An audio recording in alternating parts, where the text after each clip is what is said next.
Thank you so much, Ginny. Having broken blade in PGL and don't get too cocky. I'm not sure this one's gonna work. Congratulations, Vivi. Thank you. I'm usually never cocky. No. Thank you very much. No. Then, well, thank you for coming back as G2, honestly, with the series you had last week. But we're gonna touch on this one a bit later. Any expectations you had coming in today with GX? Honestly, I mean, for us, it was really important that we show a good performance after what we have shown in the Mad Lions series, and I'm very happy with how we played today. I feel like most of the games were pretty good, pretty clean, we were pretty far ahead most of the time. Yeah. So I'm very happy with today. Eragon, I called you out on coping hard at the beginning of the day. I would like to apologize on that. My take was that last week, you guys had the lower bracket to fall back on. So you were really trying something you had tested, coming up to, you know how it's all AD carries, and the counter to that, in theory, is dive and set up, you know, with a Nocturne and a Vi. But you kept doing it, even though you kept struggling and losing and what have you. Was that the reason? Were you experimenting because you knew you had something to fall back on? I mean, basically, we had a plan, right, obviously. Yeah. And the plan was working quite well in practice. Yeah. And then on stage, sometimes it's just like you get hit with something that is like unexpected, especially from a team like Mad Lions. Yeah. I think Mervyn, that series was very good. You know, like I think some of his picks were a bit questionable, like the Lulu top. Yeah. But I think the rest of the champions he picked was good. I think the Nidalee was a bit questionable. He did play very well on it though, so I was not expecting that. But he played very well. I think next time I will meet him, it won't be the same. This will be the only time it will be like that. Yeah. But yeah, it didn't work this time. Sorry. Yeah, no, sorry. I'm just super excited to talk to you. Like, top lane, it feels like a wasteland right now. Like, what is going on? You see, like, Nasus over in the LPL scale a lot. You see 80 carries, absolutely any pick. What is going on there? Do you think it's going to get even deeper? Are you going to pick up some of the Nasuses? And is everything meta or is nothing meta and you can just have fun? I feel like top lane is awful right now. Yeah, it feels fun to watch. Is it bad for you? That's a lot of questions. I mean, for me, it's usually always fun to play different kinds of champions, but also, like, in the first game, they banned 3 top laners as well. Yeah. I was, like, not expecting that. So I just, you know, went to Cassante. Everyone knows Cassante. Sadly, we do. But then I got to play Yone and Galio, which is not very normal picks as well for top lane nowadays. I mean, especially Galio. So I was actually very, very happy playing these champions today. It's funny that Galio comes up now because if I remember correctly, and tell me if I'm wrong, it was one of the champions we expected to see at MSI. Exactly. This is in this matchup as well. Yeah, no? This is a pick I played in MSI. Yeah. And I was practicing it a lot. The difference is that Rumble was very strong in lane. He did get a nerf earlier, and then now the matchup is much more playable than before. Yeah. I mean, do you think it's a champion again? Top lane being a wasteland right now, where you can play pretty much anything. If Rumble keeps on being played, do you expect Galio to come back as well, or was it like a situational pick like Cassiopeia yesterday? Well, I can't. I know you can't say too much. That, but I mean, obviously, I think Galio is strong against heavy magic damage, and they did have heavy magic damage on the top side. Yeah. So for me, it was a nice pick in this game, and I had a good combo with. In this game, I had a Rel, occasionally Caps jumping in, and I can ult on Caps on the Tristana. So I really like to pick this game. Last thing to do with the meta, because it's just super interesting. Why the heck was the Antonio spamming 13 games of Ziggs in solo queue top lane? Like, what is that about? Because you banned the champion. You banned it. You were like, I don't want to deal with this. Yeah. What is that? Like, we're also like, oh, this is not normal, right? Yeah. Like, we obviously are paying attention to what other teams are playing and practicing. And Antonio was playing 20 games of Ziggs, but not top lane. Not top lane. So for us, it was. Do you think it had to do with the lane swap at the start? So they were going to, like, maybe instead of what they did with Poppy, they were going to put Ziggs down in bot side with the support. I think that makes sense. Yeah. And I think once we banned it, they were like, oh, let's just do it anyways. I think, like, in hindsight, I was really glad we banned Ziggs, because I think we would just not know how this game is going to go, knowing they might put Ziggs bot and he's just going to play Ziggs bot, right? Because they also open up the game with 3 top lane bans, so they obviously were cooking something. So we didn't even want to, like, get into dealing with this game in the first place, because I feel like the only thing that could make us lose today is uncertainty in like strategy and drafts, and we really wanted to eliminate that. So I think we did a good job with that. Everything felt super clean today, coming from you, coming from every player, actually. But one has been chosen as the key player of the series. He is by the fan. Do you know who it is? I don't know if it's spoiled in the... I would say Caps, maybe. Well, Hans? Hansa. Yeah, Caps or Hans, I would say. Yeah, makes sense to you. Yeah. I mean, Hans was playing amazingly last week as well, continuing this week. Yeah, of I course. think Hans been doing quite well. Yeah. We are also giving him that feedback, but he can't get cocky, obviously, right? We are all here doing our best. And I think Hans especially has been doing very good in terms of like attitude and like stuff like that. So it's very nice to have players like that on your team. Obviously, no offense to our other teammates. They all are doing great. Very lovely to play with these groups of people.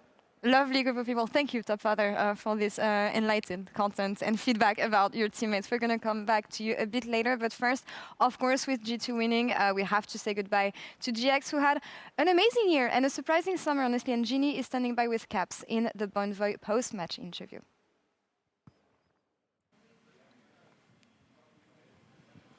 Thank you so much. We're joined here with Cast, coach from GX. I appreciate you taking the time after today's game to have a little bit of a sit down and a conversation. I would like to start things off with the fact that you've made it this far, and I hope you and the players are proud of yourselves. But I also wanted to talk about the takeaways from the season, from the year, from this game particularly as well. I mean, that's a lot. I think as a staff, we try to keep the dream alive, that we can win. But ultimately, we fell short, and it sucks, but yeah. Okay. It's okay, take your time. Yeah. It's not an easy position to be in, I think, for everyone really in the situation, but the fans are still out in support, and at the end of the day, the dream is still alive, I assume. Yeah. I mean, for the fans, we wanted to give a good performance, and I mean, this was not a good performance. It was a stomp, 3 games in a row. So, yeah, it sucks. Yeah, it's not a nice situation to be in, and obviously it sucks, but I do hope as well that when we're looking at the year that GX has had, I think there were a lot of questions as to how the team was going to perform, especially with the new pickup in the mid lane when it came to Jackie's. Everyone was like, oh, where did they find this? But I feel like you guys have proved yourselves, and you've proved the doubters wrong as well in that regard. So when it comes to how far you've made it, I hope you guys go back home tonight and, you know, give each other a hug and spend some good times together. I mean, what's important in the end, we still like each other, which is good. Absolutely. So I'm happy for that. I'm happy for that as well. Thank you so much. And is there anything you would like to say potentially to the fans and those at home looking forward to next year? I mean, thank you for keep supporting, even though the games are not the greatest. We really appreciate it, especially, I mean, the old Giants fans. They are very like family feeling, so thank you for that. Thank you so much, and I'm looking forward to the future for Giant X. I'm sure it will be bright. And Laure, back to you. Thank you so much, Ginny. Amazing to hear from Cass one last time, honestly, especially after the year GX had, Eragon, when you think about, I don't know, black and white results for the first portion of the year, and then replacement into the team, into basically having the best split they had this year. So, of course, sad to end here.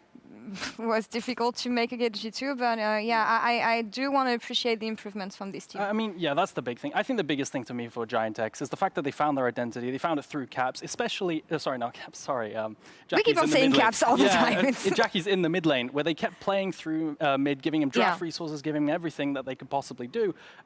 And that way they found some success. It was such a massive glow up, and I don't think that can be understated. Yeah, I mean, looking forward to seeing what this team is going to become next year. It's always difficult, given how long the off seasons can be when you end the year at that point. Of course, we'll be waiting to see what happens to this team in the future. But focusing on the winners here, G2 will face against BDS next week. And BB talking to Adon yesterday, he was saying something that stuck with me, is that you have to face G2 in the playoffs. Whenever you want to feel something, whenever you want to win something, you have to face against G2. Otherwise, the victory doesn't have the same taste, the same value. Kind of like being the final boss here in the league. I mean, I think it's really funny. We were also talking about BDS. They always got third place, and now they have to beat us to even have the chance to achieve third place. So for us, it's an extra motivator to beat them, because I think BDS over the years, they just have been doing so much better and better every split. Huge shout out to all the players. I think they're very hardworking players, at least from the outside perspective. Yeah. So for us, it's going to be, again, a nice challenge. Also, coming from the lower bracket, now we are able to beat every single team going into finals, also beating them. We're going to take it step by step because the previous runs have been a bit shaky for us. So we want to really, really go in with a confident mindset and beat every team, obviously. But we're going to take it step by step. Now we can prep against BDS. Okay. And hopefully beat them. No, beat them. Yeah. That's the confidence we on need. August 23rd. On August 23rd, yeah, because reminder, LEC broadcast, and that's an amazing segue to me. Thank you so much, Vivi. Next week, LEC is going to be on Friday and Saturday. So you're going to face off against BDS on? August 23rd? Yeah, on Friday, August 23rd. You guys have it at home. Eragon, I'm really confused because looking at the series we had yesterday, SK BDS, and today G2 GX, I don't know what I learned about this team besides the fact that they're doing better. I think the big thing is that Adam's playing better now, and so, you know, maybe you have to worry about something like a Cassiopeia flex, some little curveballs in draft. Maybe that was only an answer into Rumble, but you know what I mean. Maybe there's a bit more contention there. My big question is how much of it was SK being bad, because BDS have not performed well for a very long time, ever since regular Summer Split, in my opinion. So how good they actually are compared to how bad SK were, I think is what you have to worry about.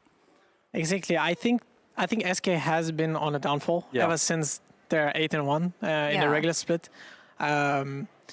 But obviously, I have to give credit to BDS. I think especially Adam as well. I think he has been playing a lot of different champions, but he's been performing much better than what people would expect on what he would perform at. Right? Range gems, right? He's playing Cannon more now, and like the Cassiopeia is something I knew he was playing a lot. It started when I played Cassiopeia first, I believe. That's when I saw him starting to play it. But we're going to see what he has cooked up, right? We're going to have something nice prepared. So it's going to be very interesting. So you're saying top lane's going to continue being a wasteland? I love it. Oh, I'm not sure. I can't comment too much on that, right? Of like course. Sometimes also on the day you just like... give me Cassante. Just give me Own, you know? Like, give me Own. It's spawn picking Own. It's not allowed. But yeah. Yeah, let the players have fun on top lane. They don't have fun enough throughout the years, throughout the season. I think that's something you guys complain way too much about. But that's a story for another week. Pardon me, English is hard. That's all for us here. Eragon, thank you so much for being with me on TGL. It was amazing. Quick prediction before we go on next week's games, MDK Fnatic. MDK Fnatic. Yeah, that's really hard to... I mean, it has to be Fnatic. Yeah. I feel like. Go on. I will say Fnatic 3-0. I have to agree. All right, we'll see about this next week. Thank you so much, guys. Thank you, Vivi. We'll see Thank you you against very BDS next Friday, as we said. That's all from us here today. And next series we'll have this weekend will be Fnatic versus MDK, who will fight for the first spot in Munich. And BDS and G2 also want to keep the dream alive to make it to the roadshow. For now, make sure to stick around for some LCS action. Goodbye. See you next week, guys. Friday.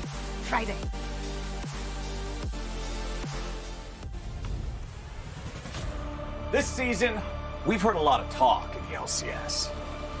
Anyone can say they've got what it takes to step onto this stage and put their opponents in the dirt. But only the best can back it up when it really matters. And it really matters now in the LCS playoffs. It's a chance to show that your greatest achievement wasn't just a fluke. That you're not washed. That you're the heroes, not the villains. That the lights aren't too bright. That you deserve to be called Super Team. That you just might be the LCS GOATs. He's watching out, baby. Like what you're getting with a full team engagement.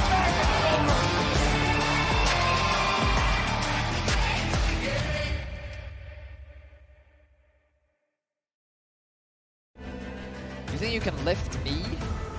I can feel him shaking. He can barely hold It's my bicep, man. I'm massive holding your whole leg to the one arm. Let's go, G2. There's the first bit of CC, and Ignar is going to pay for Antonio's dive in with his life, and the Antonio might be soon to follow. Kaz has so much free time in the top lane. The lightning crash coming out back and forth from Ignar as well, but Broken Blade has already found 2 out of the fight. They're going to make it 3. It's a disaster for Giant X, and G2 happily eats up their reward. I think G2 may be angry today. Jackies, who still has a flash. Yak now hits the level 6 off the minions, but he's gonna die to the Pyroclasm. But they still manage to lock him down for a second. The True Shot Barrage coming out as well in the end. Broken Blade falls to the place. Juhan takes him, but Mickey, flash ignite. At that time still remains a question. Summer flashing forward underneath the turret. Juhan caught out down towards the bottom side as well. G2 find 2 more. He's torn it up, and Hans Summer and Broken Blade will melt him down. No escape for the Rumble. Hans Summer gets his first of the game. G2, in dominant fashion, will take the 3-0 and meet up with BDS on Friday.